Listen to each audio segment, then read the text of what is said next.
Hey folks, so it's Andrew here. A little bit frustrating. This is a slightly different video. I'm on my way to see a customer, and we get sort of probably one of these a month, if not more.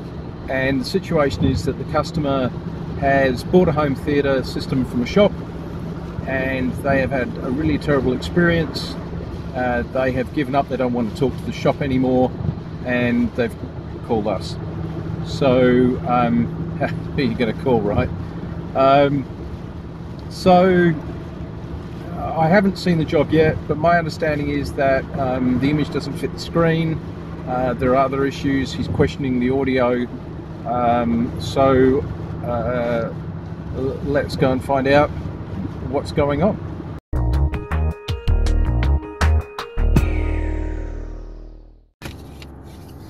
Okay, so interesting. So I've just finished, and I'm heading off. This is pretty much the story. So I get there, the image doesn't fit the screen, and it's too small. The 16:9 fits, but not the 235. Now it's a 235 screen. It's not acoustically transparent. He's got a mixture of speakers. He's got a JVC NX7 projector.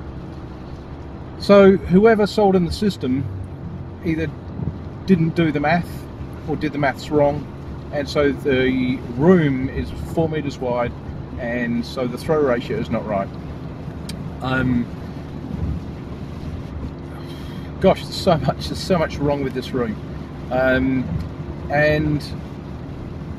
He actually wanted a bigger screen, which he can't have in this configuration. So I had a look, and what we're going to do is actually going to, or at least what we recommended and what he likes the idea of, is actually putting a hole in the wall, moving the projector into the room behind, which you can do because it's a laundry area, as long as, I said, you know, you can't steam it up, or you've got to put a separate box in, or, you know, put it on a shelf, make sure that it's not exposed to humidity. But that removes the heat and noise from the projector room, gives him his throw ratio, and he can have his 115-inch screen. He's got 113 at the moment, and everything will fit.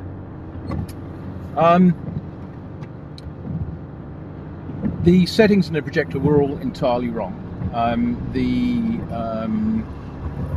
Even with the 16:9, it hadn't been set up to fit the screen properly. The projector wasn't on an angle, so it was keystoned. What else? The HDR had been forced, so his SDR looked shocking. An anamorphic setting had been placed in. There's no anamorphic lens in use, so the geometry of the picture was skewed. It just goes on and on and on. The settings in his in his Panasonic player were incorrect, so he wasn't getting a decent HDR image. The luminance level was wrong. It should have been set on basic projector. It was not. It was set on like a bright TV.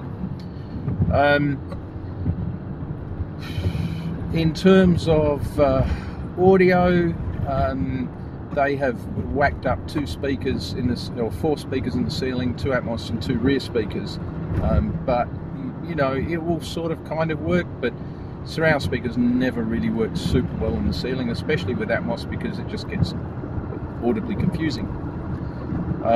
So we've looked at some alternatives there. The shop's charged him for calibration. Now, let me tell you what calibration isn't. Calibration isn't putting the settings into the AVR, distance and levels. Calibration is not just making a picture fit the screen, which of course they didn't. Calibration is going out there with something like $30,000 worth of equipment. It is spending 3 hours on an image alone. It is adjusting it to an ISF, SMPTE, THX type standard. It is adjusting the grayscale. It is adjusting the color management system. It is checking the motion, it is checking your geometry, it is checking your bandwidth on your cables and sources, and so on and so forth. It's a lengthy process, and you should be able to produce a report at the end. They've charged him for that. There is no way any kind of calibration has been performed, and there's only 2 calibrators in WA that really sort of work commercially. I'm one of them. They've charged him for this, they've called it calibration, and I'm sure what they'll say is, oh, we were going to do it. Well, unless they ring me or someone else, it's not going to happen. So this poor guy, you know, I see this a lot. People who have bought a home theatre system and then get really terrible results. Now this is a double-edged sword, and I'm certainly not having a go at the customer here, but you have to understand, if you are buying a system and you are shopping around for the cheapest possible price and you have pushed each store down to get the cheapest deal, then be aware that all you're getting is the equipment. There is no money in that. You know, if the shops make sometimes 5%, plus they might get a bonus at the end of the month, then there is no money to send out technicians over and over again. There is no money for calibration, there is no money for design, there is no time. They would go broke. So they cannot support a good service. They cannot spend the time installing it properly. They cannot pay good installers. They, you know, it's just a case of getting the thing out the store, and they don't want to add that price on because they're afraid that the next shop will look more expensive and they'll lose the deal. So they just flog the gear. So in fairness, if you're a customer and you have gone for the rock bottom price, then please just understand and be prepared that that's just what you're getting. It's just the gear, right? No matter what they tell you, no matter what they say, if you've got the cheapest price, all you've got is the gear. And even if they write calibration on there, even if they write professional installation on there, it doesn't matter. That's not what you're getting. So if they had come to us, for example, we would have been quite a bit more expensive, but they would have actually got everything right. They would have got an image on the screen, they would have got great sound, they would have got lots of good advice, they would have got the system designed, they would have got the system calibrated. But again, it's not the customer's fault. The customer, you know, thinks they're getting a deal and they trust the store.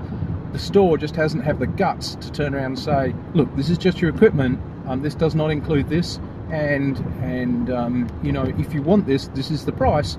However, if you're shopping around, you'll get all these variations. They won't tell you that. They just want your money. Right. We would be more expensive, as I said, but you'd get what you pay for. You really do. Now, you know, so let me be perfectly clear also. Getting a home theatre is not like buying a car. You go to two car yards, exactly the same car, same year, same model, same colour.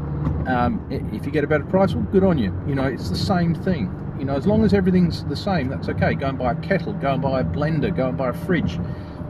Yes, a home theatre is not like that. It's a complex ecosystem. You need to do all of the maths. The projector has to fit the screen, fit the room, fit the ambient light, fit the screen format. The seats have to be in the right place. The speakers have to be the right type and in the right location with the right sensitivity and the right amplifier.